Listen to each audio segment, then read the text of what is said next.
Amazing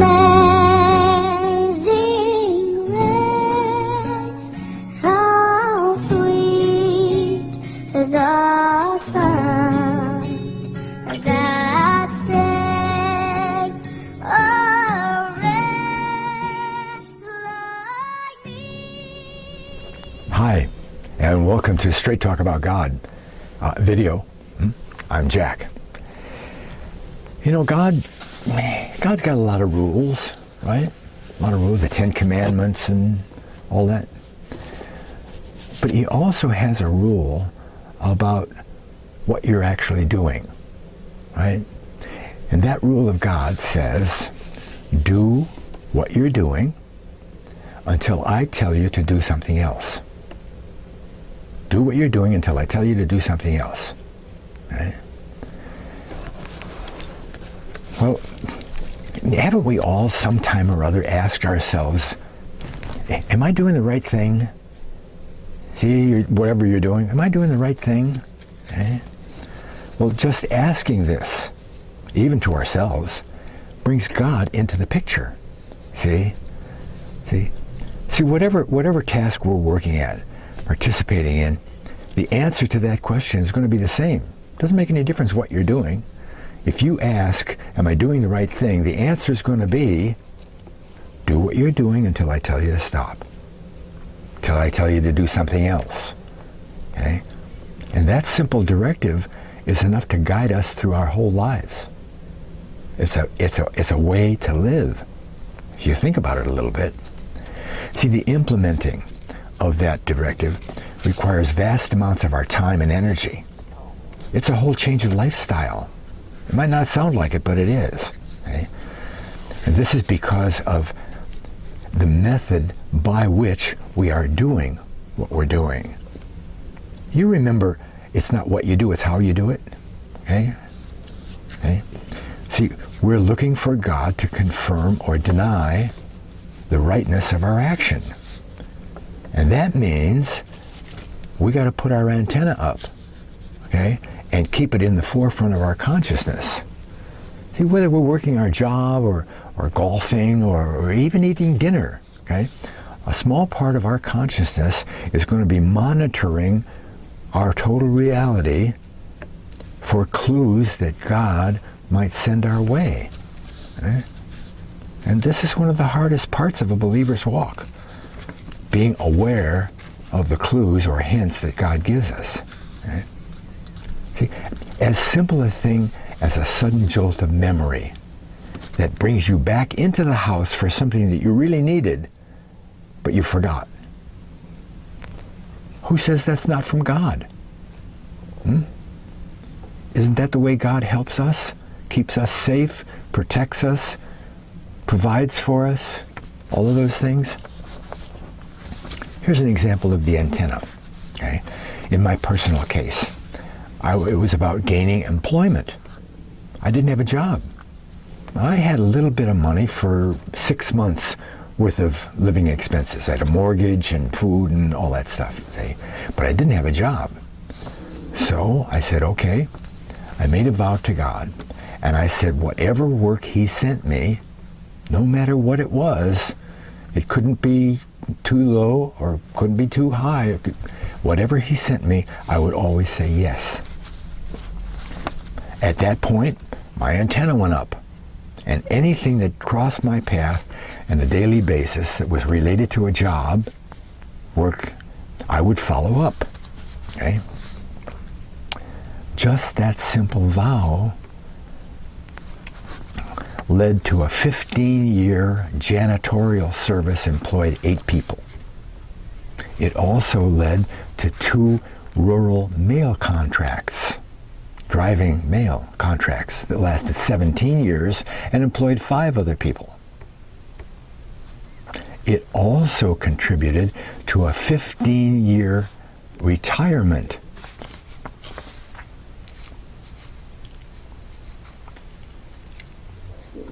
See, when any new contract would present itself, I'd just say yes, no matter what it was, right? And if I couldn't fit that work, that amount of work, into my own situation, the word would go out to the people that already were helping me, and we'd hire somebody else, okay? You see, during all that time, almost 20 years of both those contracts, I never advertised or looked for a job. I didn't go around to the businesses and say, do you need a whatever? Okay? And also, only one time toward the end of the working period did I advertise for help. That was that I needed a mail driver, and I put an ad on the local community radio station for 2 days.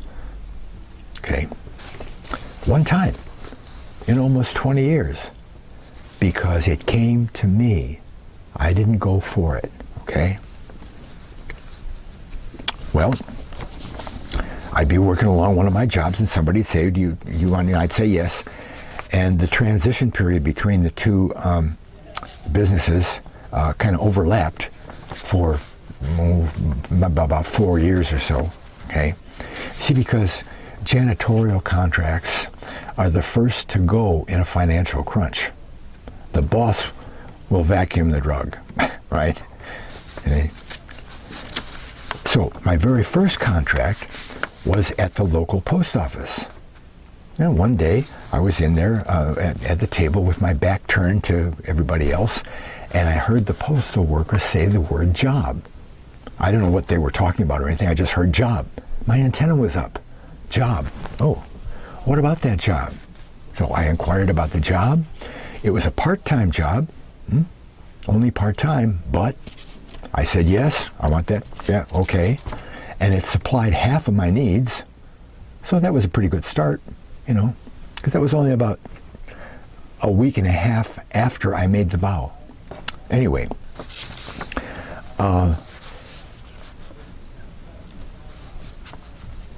after a few years, again, the contract went away, and but I still had my mail at the post office, okay? And one day, I was walking into the post office to get my mail, and I saw the mail driver standing outside talking to somebody else, and I knew him, okay? And as I walked by, I wasn't going to stop and talk, but I said, "Oh, hi, Tom."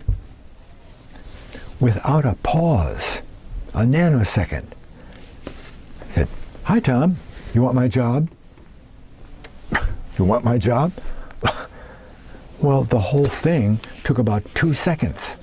I said, "Hi, Tom, you want my job?" "Yes."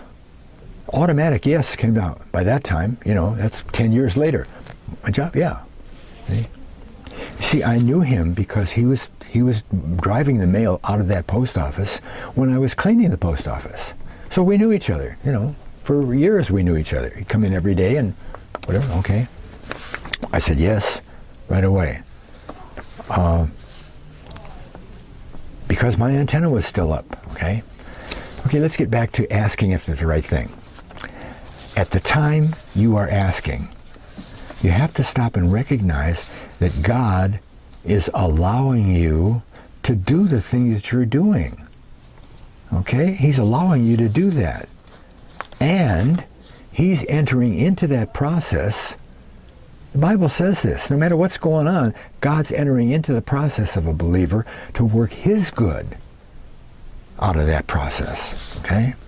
So He knows where you are and what you're doing. And if you're not sure that you're doing the right thing, don't stop. You don't have to stop. No. Keep doing what you're doing until you get confirmation from God that it's right. You don't try to analyze the situation. I mean, you're not God. You can't see the whole picture like He can. Okay? See, what we have to do is remind ourselves how God works with us.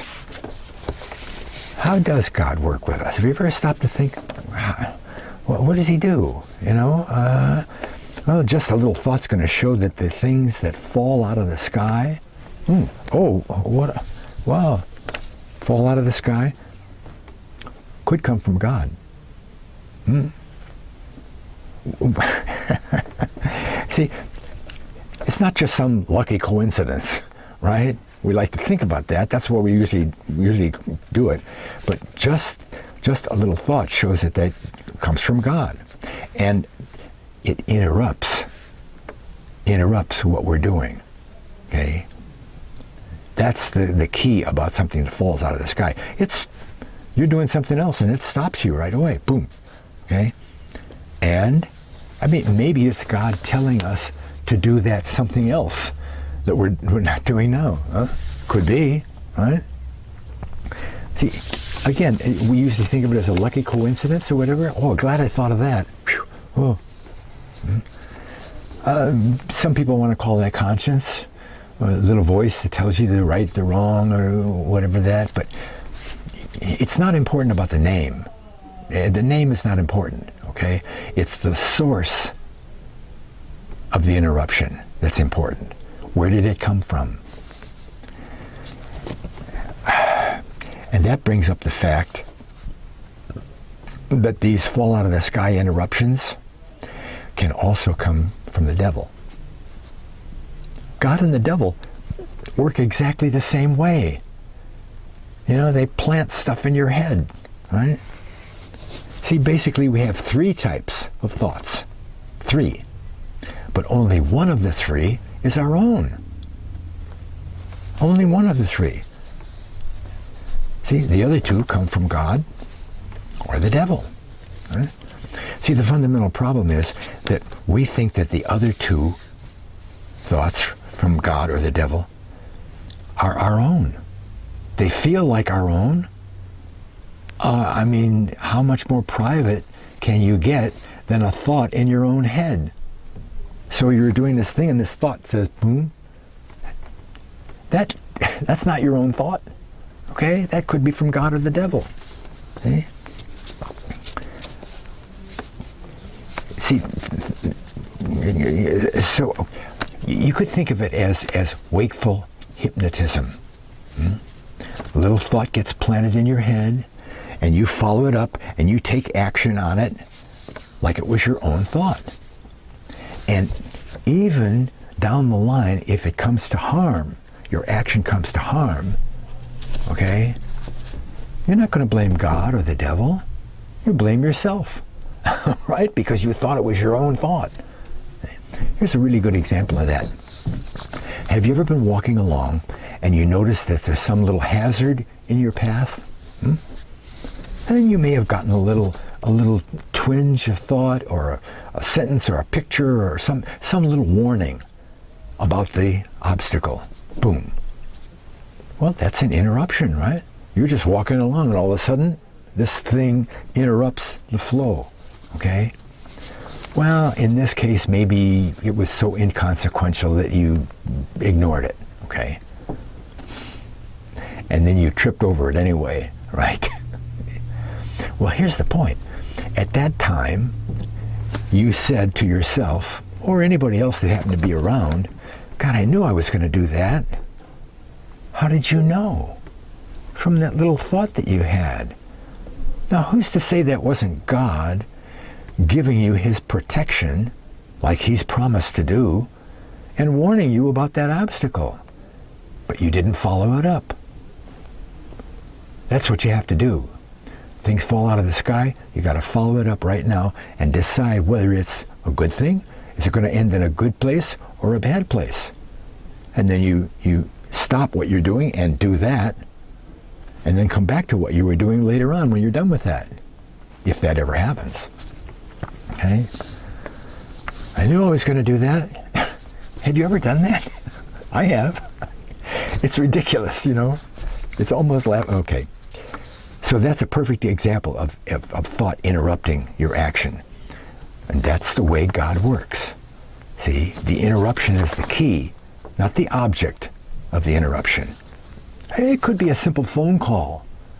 You know, you're doing a phone call. That's an interruption. Phone call falls out of the sky unless you're expecting a phone call. Okay? Somebody showing up at your door. Okay, I do have to qualify just a little bit here. Remember that these thoughts are not connected to your present thinking. They're not connected, okay? I mean, of course, you can manufacture thoughts, images, scenarios, right? Say you're thinking about your car, okay? Maintenance on your car. Well, you go through several different ideas about your car. Well, changing the brakes, changing the spark plugs, whatever, okay? Those don't interrupt your train of thought. They're part of the thought. You manufacture that thought. It didn't come from God or whatever. It didn't interrupt anything, okay?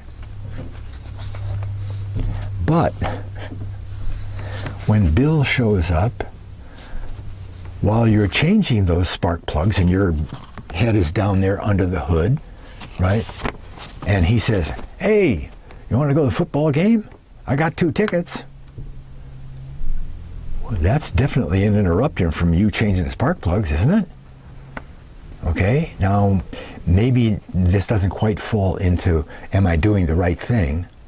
But it's an interruption, and it requires you to decide whether it's the right thing or not. Okay?